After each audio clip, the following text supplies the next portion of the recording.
How did you meet your co-founder and decide to get going? Sure. So I was originally a computer science student and I started a PhD, and my PhD was an attempt to see if we could automatically measure how good a programmer is, basically. So put them through a variety of sort of simulated code and ask them to say what the output would be. And we had some really interesting findings from that research, but I got bored. I got bored for two reasons. One is that some of the findings were slightly uncomfortable for some universities, because I was basically saying that, hey, this person you're saying is getting a 65% score. I actually don't think they can program because they can't tell me what this code outputs. Oh, wow. People don't want to hear that, obviously. Because they figured out how to take exams well? Yes, precisely. Yeah. So typically the way, and this is true worldwide, I think, the way people at universities would mark a piece of code is they say, all right, we'll give them 3 points if they have a for loop and 2 points if they have an if statement. And people just learned that off. So the phenomena is like that template-based marking encourages template-based learning. So people know what a solution should look like, but they have no idea what it does, right? Much like learning off Latin or something. So anyway, I was that finding became more and more uncomfortable for universities. And as I said, hey, I'd like to do something, study on your students. Here's my hypothesis. They're like, no, thanks. So I started writing a blog instead, because that was the alternative to publishing, was just to write about this stuff. And then I started writing about design and usability. And one day somebody commented on my blog. His name was Owen McCabe. And he was organizing this coffee morning in Dublin City for all the people who worked on the internet, which is a small group. And this is 2006. And I went along, and actually a funny story is I met Owen for the first time there, who I went out to start Intercom with. I also met my wife for the first time at that same meeting. Wow, high value. Yeah, it was exactly a good day's work.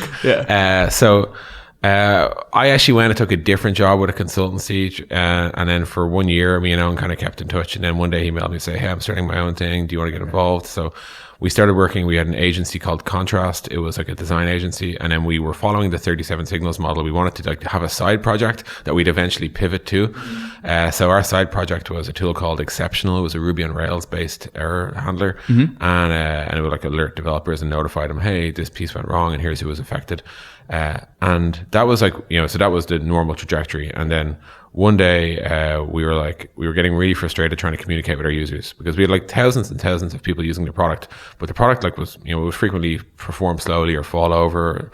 And the state of the internet back in 2010, wasn't good. So the infrastructure wasn't there. There was no Stripe, if we wanted to mail all of our paying customers to apologize for some downtime, it was log into the PayPal dashboard, get an export of all your subscriptions, run that through some Perl to extract the email addresses, import the email addresses into Campaign Monitor or MailChimp, send out a notification, get all the replies and and all the auto replies and all that shit back into your own email, resurrect your email after 2 hours of going through it, trying to fix shit up. And all of that we had to do every single time we wanted to say anything to our customers. That was the norm. So one day, we had this little message pop up in the bottom right hand corner of the product saying, hey, we're sorry we were down yesterday. Here's the changes we made. Read our blog post. And people were like, oh, and we saw a lot of engagement on the blog post, much better than we ever saw with email. And then we sort of started to riff from there. We're like, well, what if people could reply to us? Imagine talking to somebody when they're using your product and letting them talk back. So we started adding these little bits and pieces of features. Another iteration was what if we could see everyone who's read the message and everyone who hasn't? That became the basis of what we call an active user list, who's using the product right now. All of this in 2017 is taken for granted, but this did not exist in 2011. And so we started, and then it was what if we could send a message to some people, but not all people? What if we could send it at a specific time? Today we call that behavioral marketing automation, but back then we were just this just seems like it makes sense. So I remember distinctly reading one comment going I'm not actually much of a fan of your product, but this little chat thing is amazing. We're maybe you should all go build that or something like that, right?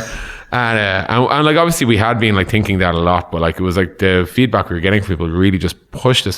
So eventually we sold Exceptional. It went on to become a part of Rackspace. And then we had this little thing for talking to users. We had a new problem now. We had no users. So we had to go and build the back end, if you like, so that we could give it to other people so that we would have our own customers, so that we would know. Well, I was wondering if you were just going to steal all the users from Exceptional and move over, because this was maybe the most asked question for you. Yeah. The folks who acquired Exceptional, they were actually kind enough to use Intercom to push one last message out to sort of say, hey, we're the new owners. We're here. We're great. We're going to love you for the rest of your lives, etc.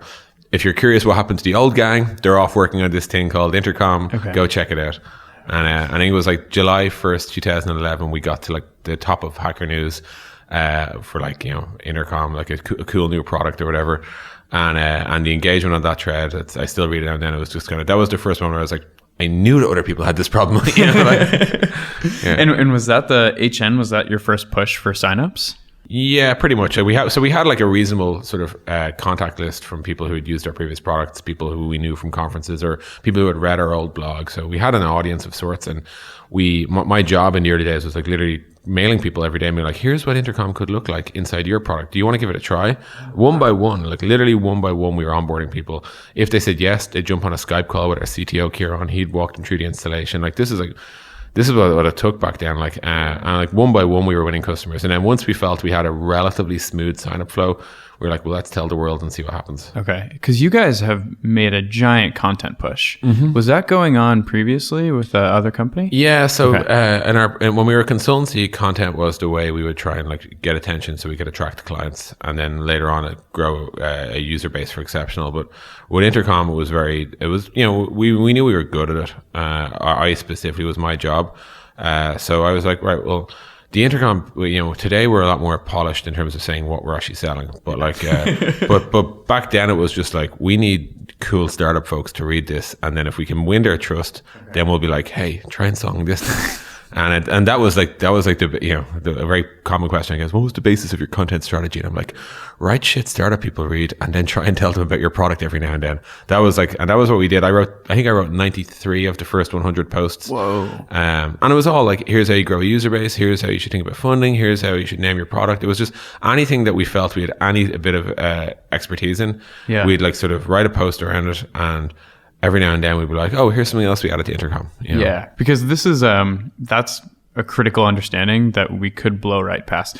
So many people in their content just try and do sales pitches over and over, and it never works, and they can't figure out why. Yeah, it's my number. Like, basically, you're totally correct. A lot of people's attempt at content marketing is, I want Intercom's user base, so they blog, so I just need to write about my product all the time. Yeah. Whereas we actually took very much like, it's content first, marketing second, right? You know, so it's like the content has to be good. Yeah. So the advice I'd give people is usually like, think about who your actual end target user is, and think of all the problems in their life that you can help them with, and then try and help them as much as you can. Mm-hmm. And then every now and then, hopefully, if you're ideally aligned, your product also solves one of their problems. For Intercom, it's usually like, you want to grow your web app, or you want to grow your user base. We can do that.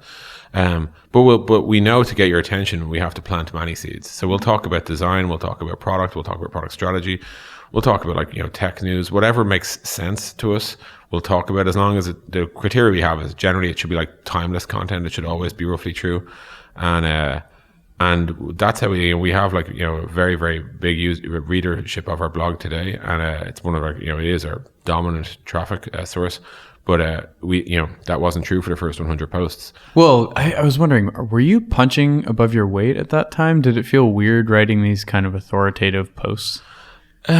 So I think it definitely did not feel weird. I think, like, the reason I would say I felt confident to do it is because I was never trying to say, like, here's how here's how you scale a $100 million ARR company or whatever. And I hate when people try to do that. We were always talking about like, you know, all of our experiences were based on the two products we had run, Intercom and Exceptional. And it was like the lessons that we had learned. So I was always careful to kind of qualify, like, hey, like, we're at 6,000 active users. We were at 0 4 months ago. I can talk to you about the 0 to 6,000 thing, and I think that's relatively safe. Yeah. So, and then, like, the areas where maybe it was, you know, slightly more, if we talked about branding, or say how to name your company, or like how to think about your product vision, yeah, there are definitely better people in the industry, but they're not fucking writing these posts. So we're what you get. Do you want it? You know? Totally. Yeah. At that time, did you consider yourself a strategist? No, I consider myself like a startup person, if you know what I mean. Like, because you were a CS undergrad, right? Yeah, computer science, yeah, for sure. Okay. Yeah. So were you the CTO at the time? No. So I was a computer science undergrad. In fact, all of the founders studied computer science, but our CEO and I moved into design as our career. I was like a UX designer, you know, usability testing, interaction design, that sort of stuff. Owen was primarily a visual designer, and then we had two engineers. Was like a person who built the front end of Intercom, like the little messenger piece, and then our CTO basically owned the rest. Okay, got you. Because I was was curious about what your role has been throughout the process. Like, how has it shifted? And we talked before you were on camera. Like, it's already shifting again. It will always shift. I do kind of go to wherever the biggest problem that I think I can help with is. That's kind of what usually attracts me. It's like, I want Intercom to be a world-class company, and wherever I see areas where I think I can help level up, I'll jump in. In the very early days, I worked, I had sort of 3 jobs, like work with Owen on kind of company vision, strategy, that sort of stuff. Work with Kieran and David on what they're actually building day to day, and then basically talk to users and, try and help people find out about Intercom. So that was blogging. That was like, I used to do webinars at 7 p.m. in the evening in Dublin for people over here. I just do like live here. Let me talk to you about anything to do with the product. Like it was anywhere I was needed, but in the early days it was very much like was working on what we're building and then trying to tell people about it. And then as we grew, we brought in like more senior product folk, and then at some point, maybe around 25 people, I was like, all right, product looks like it's in a good place. Okay. What's the next biggest thing? And it turns out we had no customer support at this time. Like I was also doing a bit of that, and we had maybe 1 or 2 people. So I jumped on customer support. I worked with Jeff, who's our director of support still today, and built out that team. There's other teams that came along since then. We had maybe like people ops was the next thing. Then bits of recruiting were the next thing. And then about 2 years ago, it was marketing. So like we kind of got to a point where like we think Intercom is definitely, the product's definitely going the right place. We'd love to like kind of refine our ideas about like how we bring it to market, how we describe it, how we explain what it is, what's our relationship with the media, how do we pay for advertising, all that sort of stuff. So that's what I've been working on for 2 years, and as you said, there'll be future problems, I'm sure. But it's so cool because so rarely founders shift roles entirely separate categories, right? Yeah. It's very common when you start a company to like start doing everything and then focus, but to shift roles between groups is different. How do you learn those skills? Yeah, that is a good question, and I do agree. It's not the default thing. Usually, you find your corner and you stay in it, like for a very good reason. It's what you're good at. I think like 2 years ago, when I was starting in marketing, I felt a little intimidated because marketing itself, it's not really like there's no real like marketing 101 sort of thing. There's no like marketing for dummies. There's no like pickaxe book for marketing, Well, it's less quantifiable than like this code runs or this code doesn't run. Precisely. Yeah. And if I said here, name somebody who's good at marketing, and you're not allowed to say Apple, like everyone's opinion is kind of different, right? Yeah. Frankly, like marketers don't really like write many articles about how to think about things, or like how you structure things, or I've talked to maybe 50 different VPs of marketing at this point about how their marketing org is structured, and they're all different. Like very like not just different as in you put one person there, but like substantively different. Like even like in terms of like sometimes brand design is inside, sometimes it's outside, sometimes communications reports to the CEO, sometimes it reports to a part of marketing. All of that's different.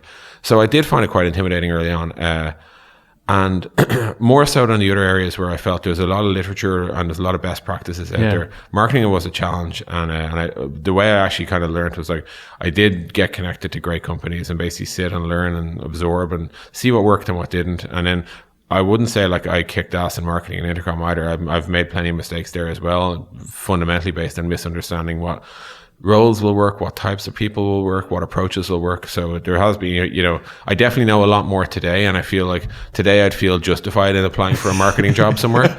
Or writing a marketing blog post. Yeah, for sure. Yeah. But 2 years ago, I was aware of 2 things. I was aware that like, we tried hiring marketers and we hadn't worked out well. So I figured at the very least, if I can learn enough to know what good looks like, that'd be great, Were there a couple rules that you've kind of maybe learned just through experience over the past couple of years that you could share? Rules? Of marketing? Yeah, I guess there's definitely like principles I've just picked up over time. One is like the general narrative about marketing is people will the engineers' approach to marketing is like, we're going to hire a marketer and they're going to find the keywords that are CAC LTV positive. That is, the customer acquisition cost is less than the LTV. And we're going to dump all of our $50 million into that. Yeah. And it's going to spit out $100 million. And like, basically that never happens, right? And I really like, someone's going to be like, I'm sorry, Des, I have one case where it never happens, like for all intents and purposes. So I think like, whenever you have someone promising you that, it's usually absolute horseshit. The next, I guess, let me just think, let's see. So aside from that, like the next piece I think is understanding how people buy your product is more important than selling your product, if you know what I mean. Mm-hmm. So one big eye opener for me was that like some people come shopping for Intercom. Some people come shopping for a chat widget on our website, right? Some people come looking for a solution to their growth challenges, all right? And they're all actually looking for Intercom. And what I mean is like there are various levels of abstraction, various ways people can buy your product. So like I think a lot of times companies get sucked into selling their product one particular way. Yeah. And maybe they like, maybe they pick one of those things and like, we are, live chat. It's like, yes, you're live chat. And some people know that they need live chat, as in they've gone to the doctors, they've gotten the diagnosis and they're like, we need live chat. They talk to their friend and their friend recommends it. And like, so you have this brand one, which is like your friend says, install Intercom. Yeah. Then you have this, like maybe, you've changed marketing leaders and like, hey, we need live chat on our site. That worked in the old place. And you're like, okay, now you go shopping for live chat. So we need to be in that shopping for live chat. Then we have people who are like, hey, I've just joined a new company. And one of the challenges is actually we're not converting leads in our homepage. Now, at this point, like, should they install Optimizely? Should they install Intercom? Should they redesign their homepage? Should they hire a better designer? We're now in a much bigger fight, but we still need to put our hand up and say, hey, that's actually a business problem we can affect too. So I think like one of the big lessons for us in Intercom has been like learning to be able to put our hand up in all of those different shopping journeys.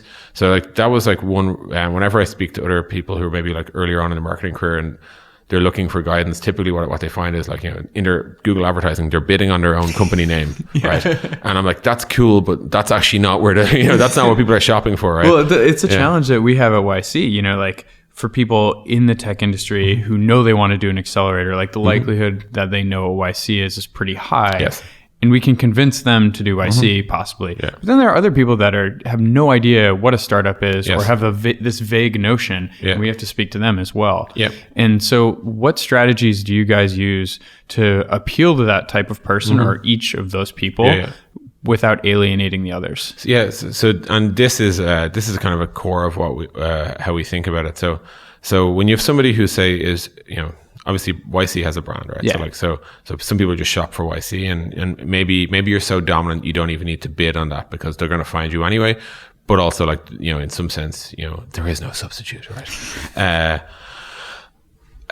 As you take a step back, you're like, some people just want the money, right? And saying like, all right, I'll take YC, I'll take Techstars, I'll take 500 startups, whatever, right? And now you're into an actual brand war. Now the question is, should you bid on 500 startups to keyword, right? Should you try and say we are better and here's why we are better than them? If you're shopping for both, come check this out, right? That's like the sort of competitive angle to marketing, right? And if you can pull that off, you now get to like compete for all the superset of the traffic, not just the YC shoppers anymore, right? And then you have the people who have a startup and they don't know if they want money or not, in which case now these people aren't Googling, right? They're not going, hypothetically, if I was to start a startup, would I want, like that? We could own that long search term. Yeah, exactly. Yeah, you'd be the only person bidding on it, and that'd be you testing it, basically what happens is like the size of is getting bigger each time, right? Yeah. There are more people who are thinking about starting a startup than there are people looking for YC today, right? Yeah. But at the same time, like your likelihood of conversion is going down, right? Someone looking for YC is going to convert. Somebody who's like thinking about taking incubator money, they might not convert, right? Your pitch needs to be more all-inclusive at the sort of far side. So you can't start, if I'm saying, hey, I'm thinking about taking some incubator money, you can't start with, well, 12 weeks, you're going to have dinners with founders. We had Joel Spolsky in last, I need to be like, whoa, talk to me about the concept of incubation first of all, get me buying that thing first, and then I'll learn why you're best, right? So for Intercom, like what that looks like is we need to convince you that you should care about your customers, right? If you care about your customers and you care about the value of a customer relationship, and we can get people on board with that, then we're like, okay, we've built one bridge. The next bridge we'd like to talk to you about is why messaging is a great way to build a relationship. Okay. So none of these pitches individually convert, right? They're all like, this is where people are like, why the fuck do you write this shit, Des? And I'm like, you write a whole piece that's effusive about why messaging is the future and messaging your customers is important. People are like, okay, so I get the relationships are important. I get that messaging builds relationships. I'm like, okay, cool. Now they talk to you about Intercom's messaging and our philosophy to messaging. And you see, you have sort of this like cascading series of like thought leadership-y sort of style ideas that bring you from, in our world, like I would like to grow a big user base all the way through to I need Intercom yesterday. And in your world, it might be like, I'm curious about incubator cash. And you want to catch them at that point. And maybe the blog post you write there is like, how to think about early financing, or maybe it's like why you should move to the valley, or like, you know, whatever it is. And you want to catch them at that point, and then you can walk them down the logical path where like there's obviously no other choice. Why on earth wouldn't you go at YC, right? And that's so you know, that's the actual approach that we've played out in Intercom, and that, like, retrospectively I can tell you that has been our content marketing strategy, but we didn't start with the thinking wasn't that crisp at the start. No. And are you tracking someone throughout this journey? Kind of. We're not doing a great job on that, okay. To be honest. We will get there. We've just made some good new hires in marketing who will kind of improve that sort of side of things. But we do know, like, that, yes, we can see that the amount of repeat readers we have, and we can see the most popular articles, and we can see the articles that convert most. Now, like, this is exactly where, like, the maybe slightly more Fisher Price approach to marketing would be like, hey Des, I've noticed that the piece about Intercom's new messenger converts a lot. Why don't you write a lot more of those posts? And it doesn't actually work that way, right? You have to do the warm-ups to get them to there, you know. So I think that's like that's the piece that people don't necessarily get. Like, in general, the marketing world is one where you move from like, this is really hard to attribute and it costs a lot of money, down to like, hey, we spent 7 cents and it kicked ass, right? But that whole thing is a spectrum, and you have to be willing to do the unattributable things and let them, you know, to kind of, you know, grow awareness or whatever. And then on the far side, yes, the attributable stuff, which looks really, really successful, works. But if you only do that, everything suffers. So one example, I have a friend who basically he ran like paid marketing for a very, very big sort of sports gambling firm, and he kicked ass one year. He, you know, ran all his campaigns phenomenally well. CEO looks at like sort of the brand spend and looks at the online digital attributable spend, and CEO says, I'm going to give you all the budget because you're the one who's performant. So next year, what happens? So he's got all the budget, per brand person's got nothing. So you go absolutely batshit heavy on like spending everything you can, but all your conversion rates are dropping. And you're like, what's going on here? And it turns out that your conversion rates are dropping because you don't have the same brand penetration that you did. And like, this is why, like, you need to like think about this thing holistically. You need to ask yourself, are we building the brand? Are we creating the right brand resonance and relevance that we can cash in on? Because the cashing in on, I don't want to say it's easy. It's an absolute expertise, but it sits on a platform of work that has to be done before it. The only exception is when you've got like a fast moving consumer good, right? Like if you're like selling shower heads on Facebook or something like that, it's like, just target people who say the word shower, hit them hard. You know, we don't need to like, you know, we don't need to create this whole big sort of movement around showering. People already shower, you know, like, but yeah, most of us, specifically in our industry, we're not selling fast moving consumer goods, and we're not selling necessarily obvious things either. Like, it's not a given that you have to install like a podcast plugin or. Well, so that was the thing I was literally dealing with this morning before we met up.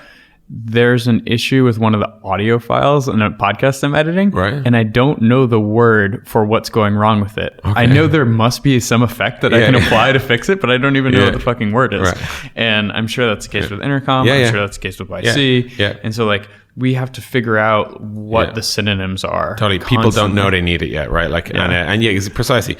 And the other marketing principle I'd say is like, you can't sell somebody on the solution until they've bought the problem, right? So like, me trying to pitch you on like the audio warbler or whatever the hell it is you need, until you have that problem, you don't give a shit, right? It's like, so finding those moments is a really important challenge as well. And like, and then as you said, like, the synonyms, just casting a wide net. There's like 10 ways to describe a problem. For like Intercom, it could be like retention is suffering, or it could be like we need to accelerate user growth, or it's like, how do we maintain user growth, or it's like, how do I influence customer engagement? They're all actually looking for the same thing, which might be like, I want to speak to my users about at specific times to get them to take the right action so that they can move forward. They're all shopping for the exact same thing, but they have a million different ways to describe it. And we need to be there and put our hand up for every single one of those, and not just like point them to, this is the other mistake people make, pointing them at like, hey, all right, so I got the bid term, I'm going to point them at the homepage. That doesn't work, because if someone says, I want to onboard my users better because onboarding conversion rates are poor, and we're like, yeah, we can bid on all that, we know we're good at all that, but if we point you to intercom.com, we're going to say, we're an all-in-one marketing platform where our mission is to make internet business personal. Wait, back, sorry. Hang on, I thought I was onto something there. You know, we actually need to be like, you want to onboard, you're in the right place. And at that point, Intercom isn't actually the big deal. We're just like, let's just keep the message about onboarding here. Let me hold your hand and walk you through how we're going to help you with the onboarding problem. And then people are like, okay. And at the very end of it all, you'd be like, oh, by the way, this whole thing, Intercom. You know, that's how that works, unfortunately. So a lot of people wanted you to talk about product. How do you think about all this content marketing effort in the context of, your product shifting and evolving over time? Like, how do you merge those two things? If, Intercom is known for one thing, and you have this whole history and all this SEO around that, when your product starts shifting, how do you think about it? So as long as, basically every product, I've often said like, product and marketing and code and design are all they're all renderings of the same core idea. Okay. So to give you an example, one core idea in Intercom is like sending the right message to the right person at the right time in the right place. And we have Ruby code that does that. And we have a designed screen called the campaign editor that does that. And I have a blog post that does this, and I have a whole conference talk that I do this as well, where they're all carrying the same message in different ideas. So at the core of every one of our products, educate, respond, and engage, we have these core ideas, and we have loads of different ways to sort of talk about them, case studies on how they help, why it matters, what the big vision for them each is. And as we've evolved our product, we've had to bring more ideas into the fold. At the very core, Intercom, we're about making internet business personal. So as long as we can never bring something in that is the opposite of that, right? But we can certainly have a collection of ideas that we can represent. So we launched a new product in December of last year called Educate, and it was basically it's our take on a knowledge base for basically proactively offering educational content to your customers. And what that meant was I had to sit down with the marketing team and I'm like, all right, well, we need to work out what are the core ideas here. And events, what can we do in terms of events? Content, what are we going to do? Books, are we going to do books? How are we going to get this in a podcast? What are the landing pages for this? What are all the different ways people bid on this? Media, how are we going to talk to the press about this? And you're kind of looking for everyone, here's the core idea. You're all welcome to take your own lens or your own flavor of it, but we all need to push on this idea. And so the bad things happen, I think, when either your product and your marketing are out of sync. So as in Karen Peacock, who's our CEO, she always says, build what you sell what you build. If you're not doing both of those things, you're in fucking trouble, basically, right? But similarly, I think, so that's the first challenge is if we're selling onboarding and you think you're building auto mailing, we're in trouble, right?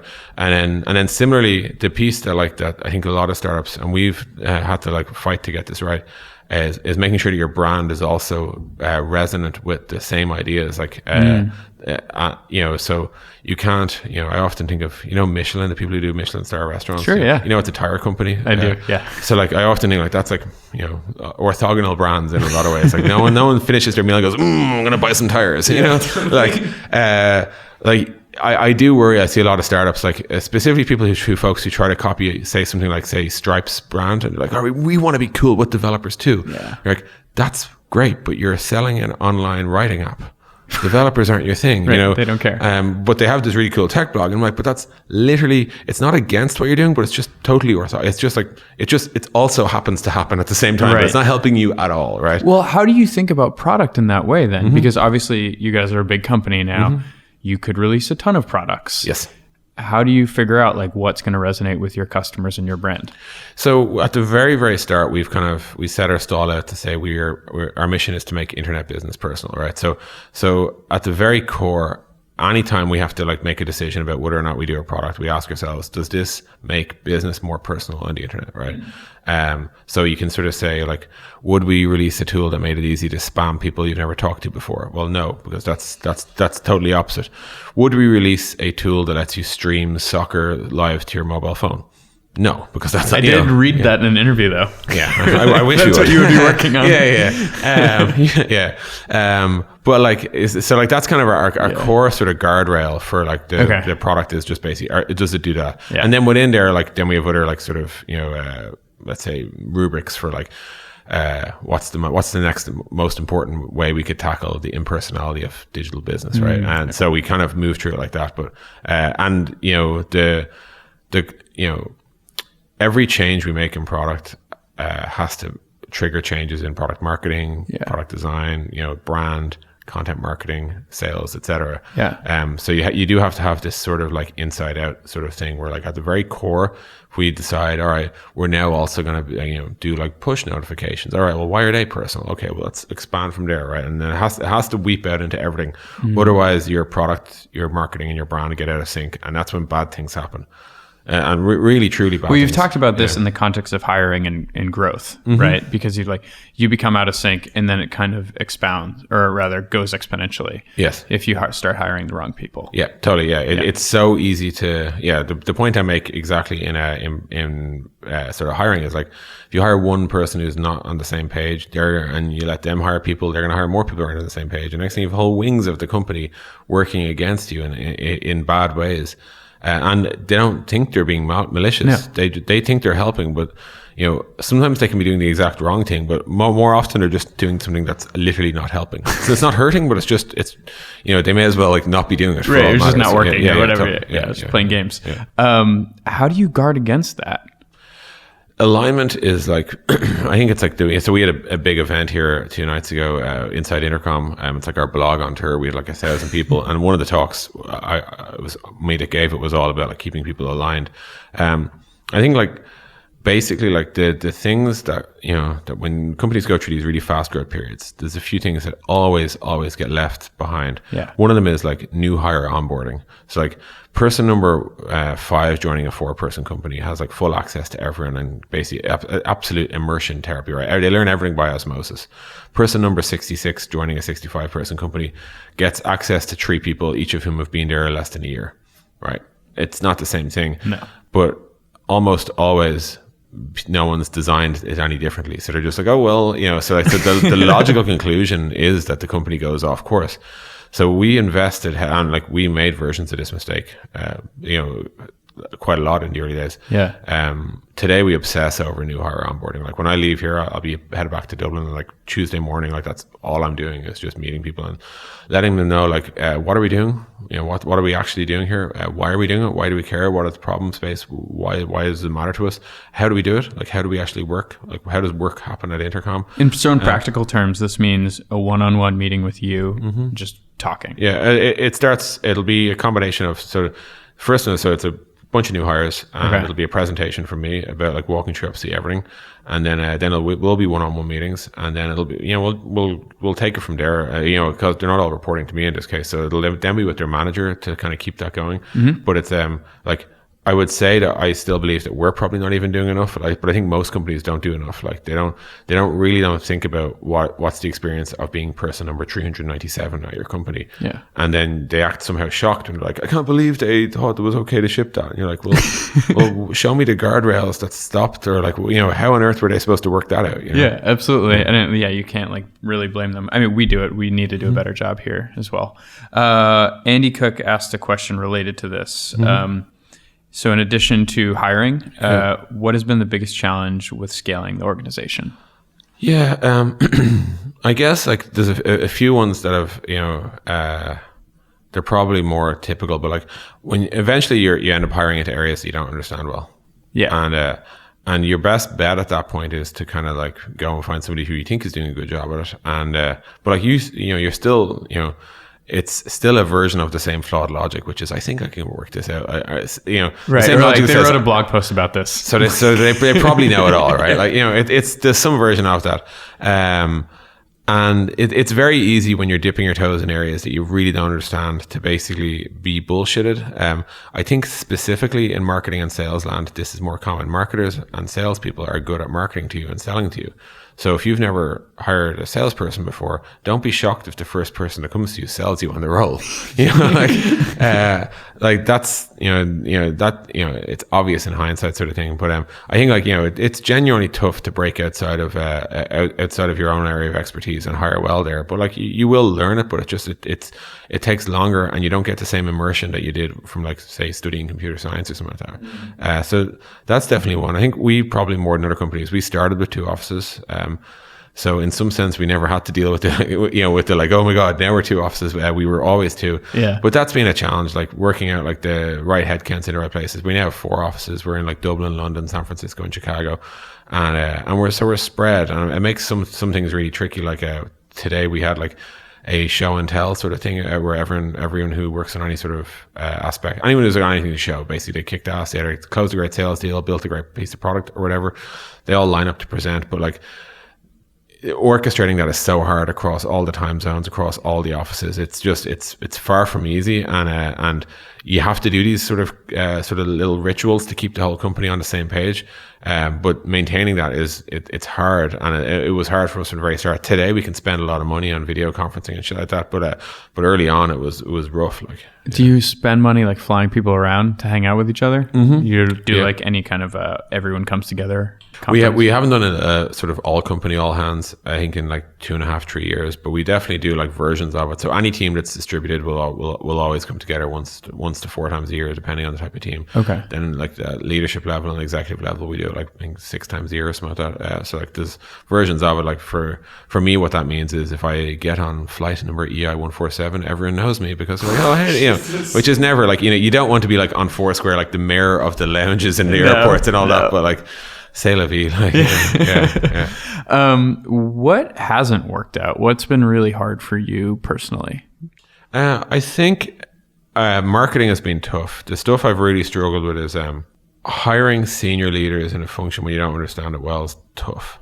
It's a big challenge, and they're never bad people. Like they're always at this, you know, when you're going shopping for like directors and senior directors and VPs, you're only really talking to accomplished people. Mm-hmm. So like it's not like you get them in and it turns out they don't know how to write code or something. Like it's very much the feedback period to whether or not their strategy is correct for the company can be 6 months to a year, which is long, right? The impact if they're going the wrong direction can be negative because you have to bet on them, which means you have to like empower them to hire, empower them to do everything that they need to do, empower them to spend the budget, etc. And then you get to find out like in quite a while if all this pays back. And so I think like it's the piece that's hard. I actually don't think I've made that many mistakes per se, but I've just paid quite an emotional tax of just kind of a great degree of like fear and anxiety in the recruiting process, and then like I guess, and honestly post hire, like you're kind of like, wow, like, you know, I need to do everything I can to make this a success. So I think that's genuinely like that's something I've struggled with. Learning a lot of people stuff has been hard. Like, so learning how to like ensure that we actually have a good policy for, say, performance management. I think those conversations, and even on podcasts like this, it's easier for me to not talk about stuff. But like, yes, of course, companies have to fire people and do all sorts of stuff. Totally. Like that. Yeah. No one ever wants to hear it, of course. But like, I think, you know, getting to a place where you understand that these things should be like openly discussed and you know, professional conversations by people who know what they're doing. Getting there, like genuine, I think every startup I talk to, it takes them way too long. And I think, you know, if I was to do it all again, of course, you'd be more familiar. But like, but I think, you know, there's a lot of obvious pitfalls, and yet I don't think you can necessarily preempt every mistake. As in, even if I told somebody who's just starting their first startup, here's everything I know about this, like some of it's kind of like, yeah, that doesn't apply to me, and they're not gonna, you know, it's back to that point I was saying earlier, like you're not gonna buy the solution until you've bought the problem, and you know, I'm trying to force feed them, like, you know. Were there any books or anything? Because I feel similarly, like so many people have given me advice and I've had to fall into the hole myself before I could really learn it. But were there any, you know, books or podcasts that really helped you figure out how to manage people better? Rands has a book called Managing Humans, and I thought it's written entirely in story form, so it's not preachy. It's not like here's like, you know, it's very much like here's stories from his time. Now I'm sure they're either fake or embellished or modified to protect the innocent. But it's written in a very sort of conversational tone where it kind of reminds me of The Hard Thing About Hard Things by Ben Horowitz. But like it's every story, they're almost like fortune cookies. When you think about it for a second, like, shit, I have been in that situation, or I put somebody in that situation, or I was that guy.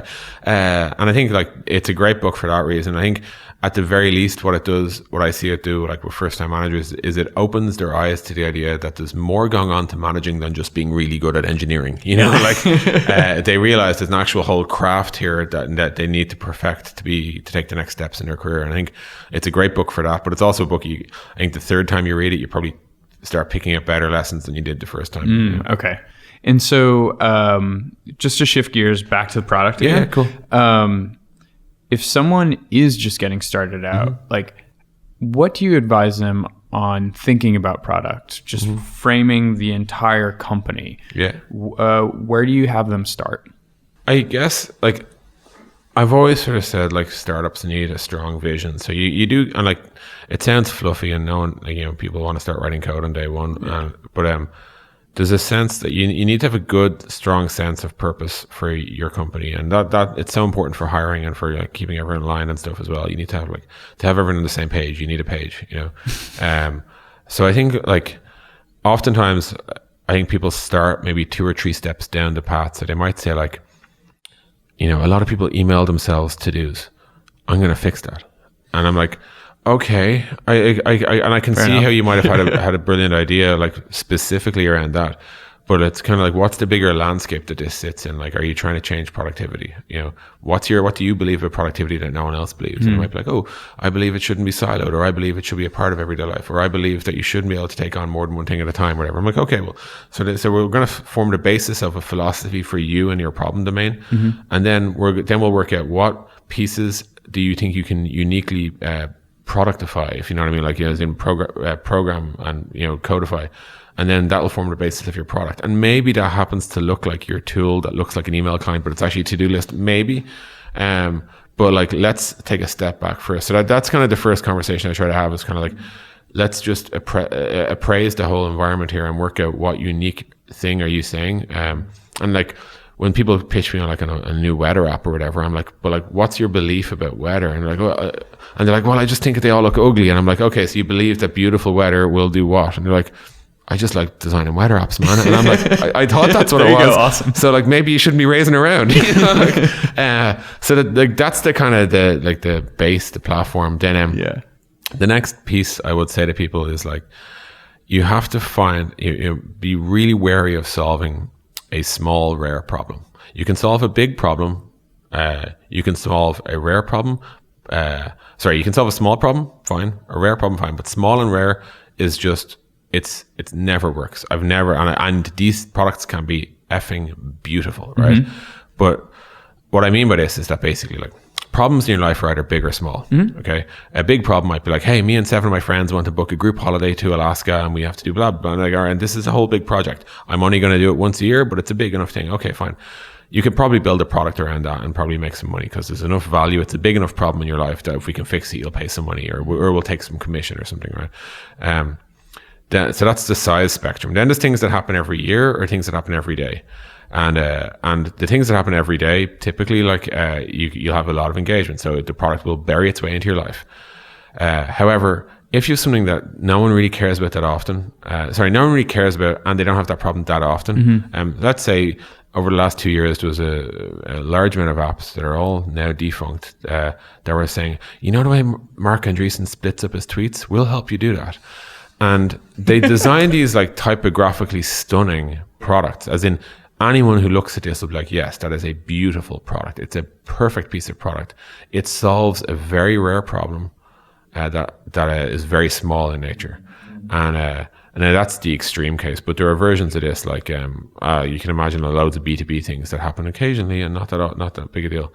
Then on the other extreme, you've got like problems that occur all the time and are pretty big.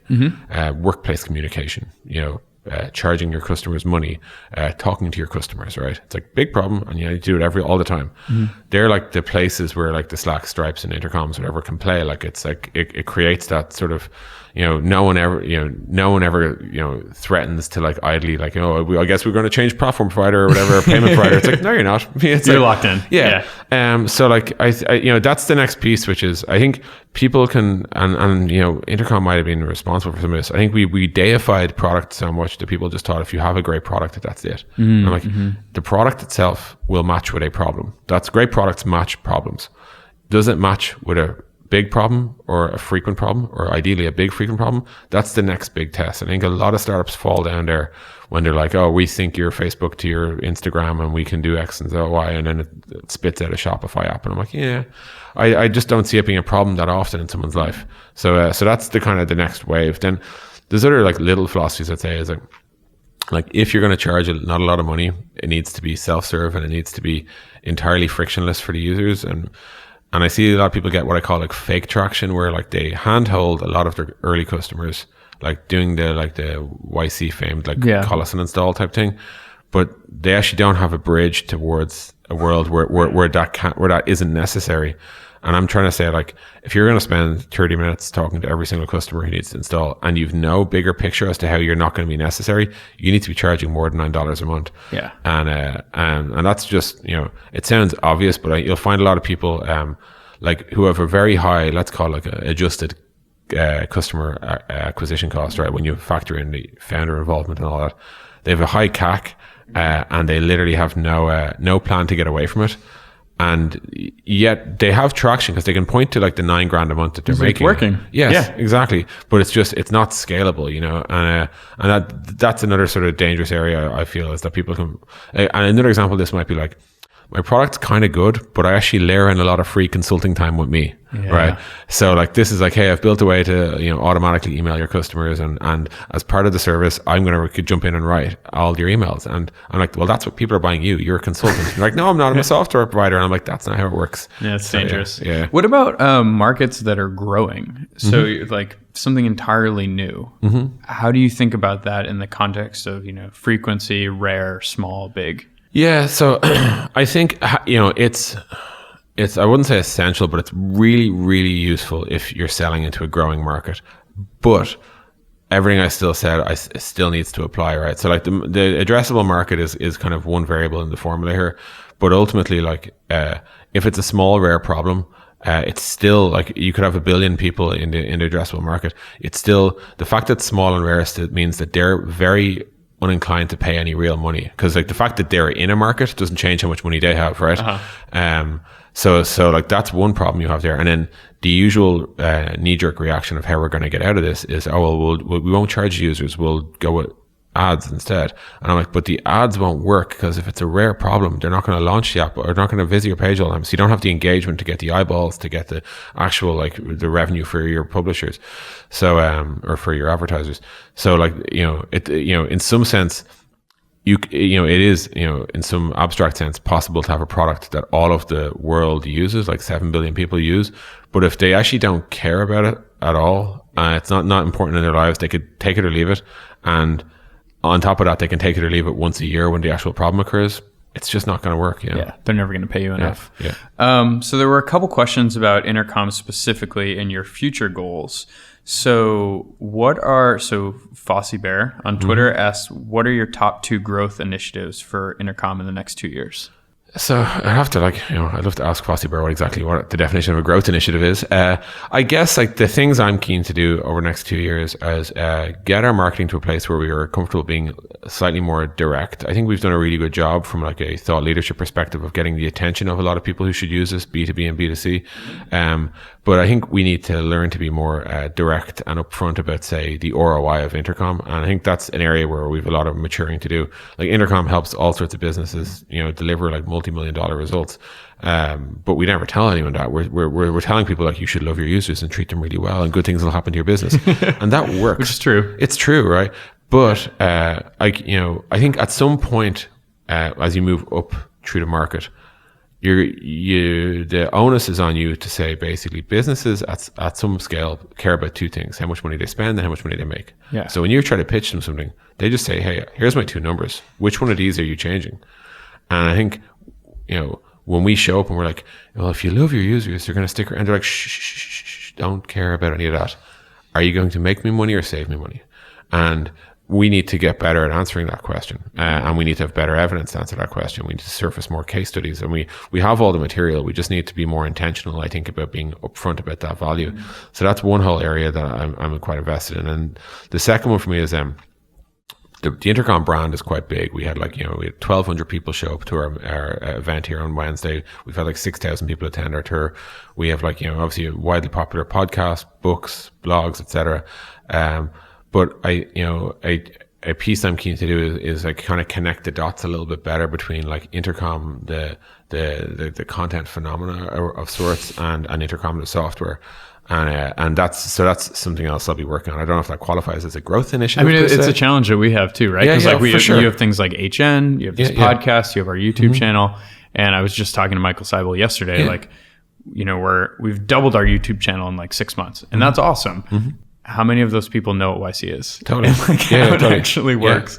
Exactly. No, and like we have that, like, I think a lot of brands get stuck in this sort of ambiguous place where like people know them and love them, but when it comes to shopping for software or shopping for incubators, they just don't see them in that way, and I think that's a challenge, like, as in it could well be, I'd hope it's not, but it could well be the case that there are like hundreds of thousands of people who really love YC, but when they go shopping for the incubator, they'd rather go to their local incubator shop or whatever, and it's because no one's, it's because almost, in both senses, Intercom and YC maybe being a bit too demure or standoffish. Like, hey, come to us when you're ready, but we're not coming to you.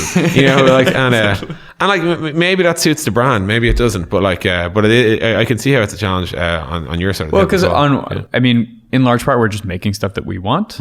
And at least me, I don't really consume the super sales forward content, and even like blogs and podcasts that are all about throwing their brand down your throat. I just I'm not into it. I unsubscribe. I just get out of it.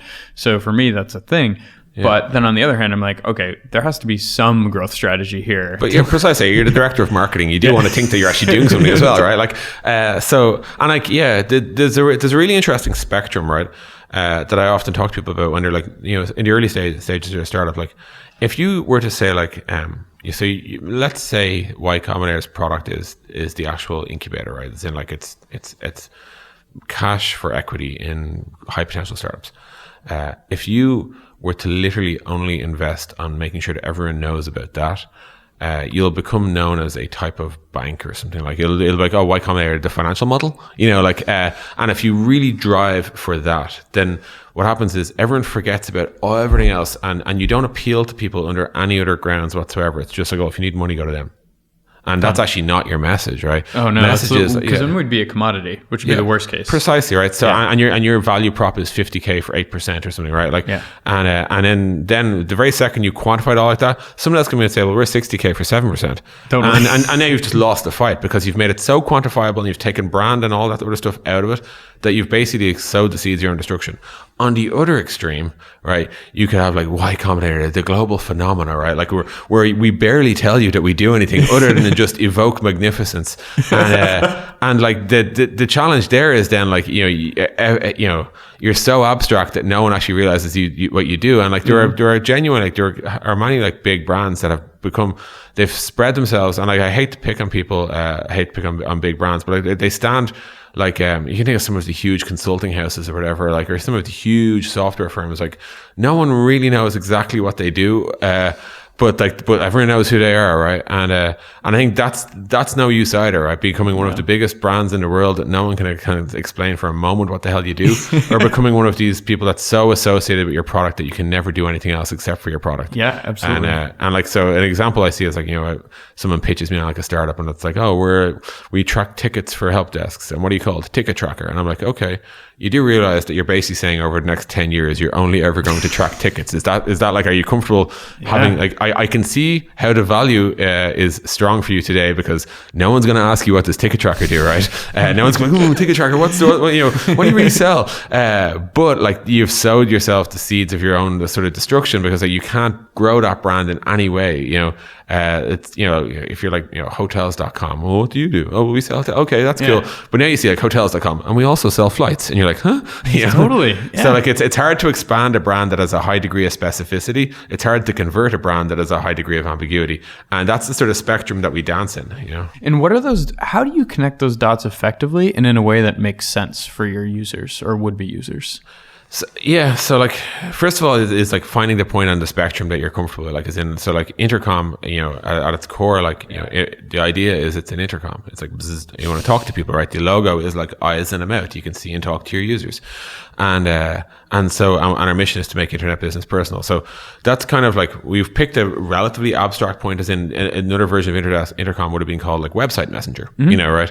And, we would struggle then to sell like marketing software or something, So I think for us, it's like finding the right level of abstraction such that we can, the brand umbrella can kind of cover all of your needs.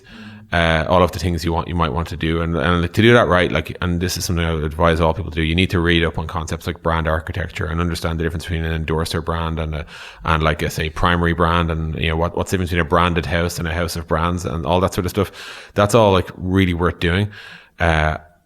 And then when you've done all that, then it's like, okay, so if you're deliberately going for a slightly bigger thing, right? You could be selling like cheapflights.com, or you could say Aviate. We will take you to your destination, right? And you have to like work, so Aviate's a harder one to convert. Cheapflights.com is a harder one to expand. So you find your level, and then that tells you the starting point in your funnel. So our starting point is anyone who has an internet business, right? So from that point of view, job one, create an audience of people who are interested in internet businesses and their problems. And then job two is then sort of specify into the problems Intercom solves. So we primarily solve go-to-market type problems. So it's like sales, marketing, and support software. That's basically where Intercom plays. So talk about the problems for those people. We also talk about product problems just because it's an easy way, because basically in early stage startups, everyone does everything. So it's usually the product person is also the marketer. Totally. So then we sort of start building the first of all, grow the audience. Then you get the specificity by like talking about specific problems. And by the way, I say talking and my mind goes to content, but it's worth saying this can be media campaigns, it can be ad buys, it can be sponsorships of events. But basically pushing out the messages that you want, and ultimately get people to the landing pages that represent the things that you want to sell, and then obviously try and convert them and start talking to them and say, hey, what were you shopping for? Like, this is probably the thing we did most in the early days of Intercom. When someone signed up, we'd be like, out of curiosity, what did you think you were getting when you bought an Intercom? And it was a great question because it helps us unravel a lot of stuff. Like I see someone had a question here about David Coffed asked about like, why did we split up our product into like, we used to be like just one Intercom thing and now we're a suite of things. That was entirely a result of this. It was basically realizing we were selling Intercom, but people were buying a help desk, or people were buying, and like this is back to Karen's point earlier, like build what you sell what you build. So we're like, okay, some people love Intercom because it's a great way to support your customers. And that's one of the most visible use cases on it. That's why you see it on all the sites. And when we meet them like on our website, we need to let them find the thing they want. So if job one of that is import a CSV of all your targets and we'll set up some campaigns, you're like, dude, I came here to support my user base. This is a lot for me right now. Yeah. It's like you need to talk to those folks over marketing. I'm just trying to support people. Yeah. So what we ended up doing is we split up our product into like, into the things we knew it was used for, which is primarily supporting your customers and marketing to your customers. And that let us be really much more specific about when we could pitch Intercom, and then we could say, here's what Intercom does for support teams. And then if you sign up for the support product, we could say, okay, here's the onboarding steps for support. And we wouldn't talk to you about marketing at all because you're not a marketer. In the old world, we were trying to like charge you and get you to use everything at the same time. So we seemed kind of expensive. And also we were trying to like, it was like a 12-step configuration because you had to do everything. And that actually made sense when we were talking to 2-person startups and stuff way back, right? But these days we're generally talking to functions, not whole companies. So we had to kind of help people find the exact sort of their own home within the product. So that's why we split the product up. And that comes back to that question of like, as we got more specific, we had to get, give every single person who's shopping for a different thing their own tailored experience to find the exact part of Intercom they need. Yeah. And so when someone is shopping on your site, what have been the things that have been most effective in actually converting them right there? We haven't done a great degree of like A/B testing. I mean, there's a certain amount of your listeners are going to want to hear, well, green buttons work better than red, Craig. Did you know? Did you know? But like, there are 400 shades of blue. Yeah. I think the stuff that we found useful has been unbundling our pitch into the specific ways in which it's bought. That's been huge. And you can actually see like, if you look at say, I think Stripe's homepage does that pretty well these days. Like they can sell you Marketplace, or they can sell you Sigma or Radar or Connect. Or similarly, we're like, are you in the sales and marketing side of the org, or in the support marketing org? And if you're in sales and marketing, we'll get you with a pitch that works for that. And if you're in support, we'll talk to you about like why you should love your users and how we'll increase your NPS and all that. And making those sort of switches rather than trying to sell this holistic mishmash that it's kind of, you end up in this like one size fits none phenomena, right? Like, so I think getting more specific and getting us a website that enables us to be more specific about our value propositions for different people was probably like the biggest useful thing. The second biggest useful thing with them, I think, was like tailoring and iterating the hell out of our actual onboarding for the use cases you're buying. So like, all customers, like all paths don't necessarily have to go the same direction for somebody to become a customer of yours. For some people, they might want to install JavaScript. Other people might want to just import their customers and start from there. And we've like had great success kind of finding the right ways in which the right types of people can get onboarded to be successful with Intercom. We've had, I'd say we probably over the years of experimentation, we've probably doubled or trebled our actual conversion rate through things like that. Yeah. How many times have you iterated on the sounds? Not enough. Okay. Yeah, not enough. Honestly, it was something I was thinking about recently. We've been talking about the Messenger a bit lately, and yeah, it's weird how like audio doesn't get discussed in software enough because it's not part of the wireframes, if you know what I mean. It doesn't, like you don't have the sound producer in the room with the designer. Yeah, it's just an icon for a sound. Yeah, totally, happening. Exactly. Yeah, precisely. So no, you're totally correct. It's something that's on my mind. There's a general sort of tension between like how identifiable we want Intercom to be versus how customizable it is, and that's another spectrum you have to work out with your users. Like people often want to customize the Intercom launcher, and we generally support them in doing that. But then they want to customize the Messenger. We sort of support them in doing that. But then they want to customize specific bits so that it's barely Intercom anymore. And at some point, you're kind of like, whoa, I didn't realize I care about this. But we actually do have some beliefs about how this should perform. Well, it might make it terrible. Yeah, like there are plenty of sites where you're like, where the hell is that sound coming from? And it's like, why are there bells ringing right now? And why is there a video auto playing and all that sort of shit, right? Yeah. Yeah, that's the worst. So I'm curious about you in the future. Mm-hmm. What's coming next for you as your role at Intercom changes? I would guess, we're at a scale now where, in general, as startups grow, you move from like Swiss Army knives to scalpels, right? So and I was historically like a Swiss Army knife with one particularly pointy blade for product. But that was useful because it meant I could go and bounce around and take on different portfolios of things and generally bring them up to some level and then learn enough, and then we could bring in somebody who actually knows what they're doing, and that person would inherit. You haven't burned the house down. Yeah, exactly. And maybe I've got maybe I've put out the immediate fires, and I've sort of set the stage for like someone to come in and do some real work. But I think we're at a scale now where, and maybe I'm unnecessarily optimistic, but I think we have like good people leading all the functions. So I think there might now be a time for me to maybe retreat to an area of actual ability, which maybe looks like me going back to the product org.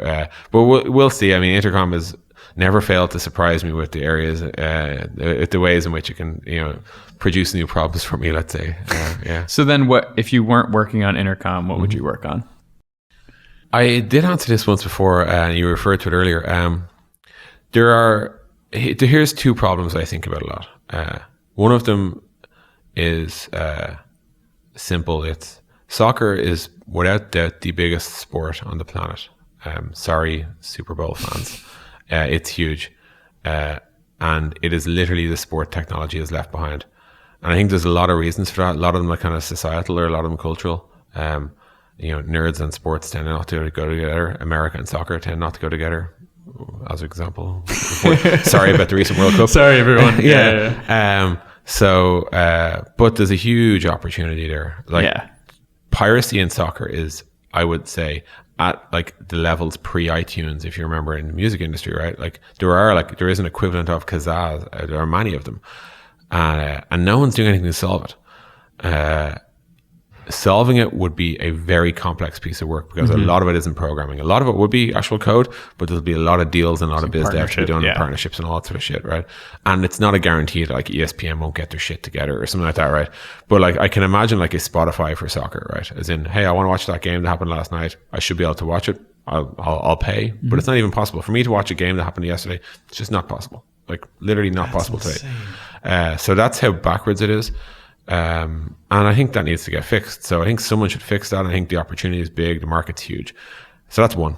Another one is I think no one has really taken a harsh look at like, let's just say pensions and retirement funds and stuff like that. Like as in, there's a company in New York called Lemonade that took a really, really nice approach to insurance for property. It's a bot. Basically you talk to it and you can literally insure your house in New York in like 5 minutes just through a chatbot basically. I think that's an example of like tackling a real what is historically a lot of paperwork and a lot of fucking around. and turning into a relatively simple flow and making it work. I think that model, and I'm not saying chatbots aren't the thing here so much as drastic simplification is the thing. The Q&A maybe suggests that a chatbot might be like charming as a way to do it, or like at least unique from a brand perspective.